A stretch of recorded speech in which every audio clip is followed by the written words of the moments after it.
سی بھی آپ آس نہ لگائیں کہ ہماری زندگی ہی میں یہ کام ہونا چاہیے، یہ آس توڑ دیں۔ اگرچہ اللہ کی قدرت سے بعید نہیں، وہ اپنی جگہ ہے،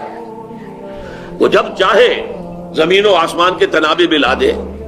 لیکن یہ کہ اللہ کر سکتا ہے، مایوس اس سے نہ ہو، لیکن اس سے کہ اس کی کوئی آس لگا کر نہ بیٹھے،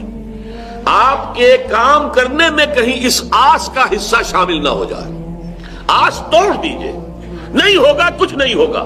لیکن ہمیں جو کچھ کرنا ہے اپنے احساس فرض کے تحت کرنا۔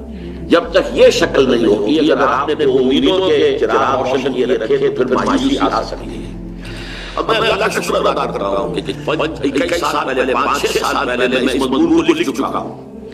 وہ جو ہے 20ویں صدی عیسوی میں بڑے صغیر پاک و ہند کے اندر اسلام کے انقلابی فکر کی تجدید و تعمیل اور اس میں تدریج کے تقاضے کہ اس سے مایوسی سے انسان بچتا ہے، لیکن پہلے تیار ہو، اپنے دل میں یہ خواب دیکھ لے کہ بس میری زندگی میں یہ کام ہو جائے گا، تو پھر یہ ہوگا کہ یہ ہوگا بائی گروپ ٹیڑھا میڑھا راستہ جو ہے سیدھی انگلیوں نہیں نکل رہا، گھی تو ٹیڑھی کروں گی، یہ کرے گا انسان۔ اور نمبر 2 یہ کہ جب دیکھے گا میرے تو بہت قریب آ گئے، میں ٹوٹا ہو گیا، ہوا کچھ نہیں، تو پھر جو دل شکستگی تاری ہوگی، جو فرسٹریشن آئے گی، جو مایوسی ہوگی، واقعہ یہ ہے کہ وہ میں سمجھتا ہوں کہ اللہ تعالیٰ کی سزاؤں میں سے ایک سزا ہے،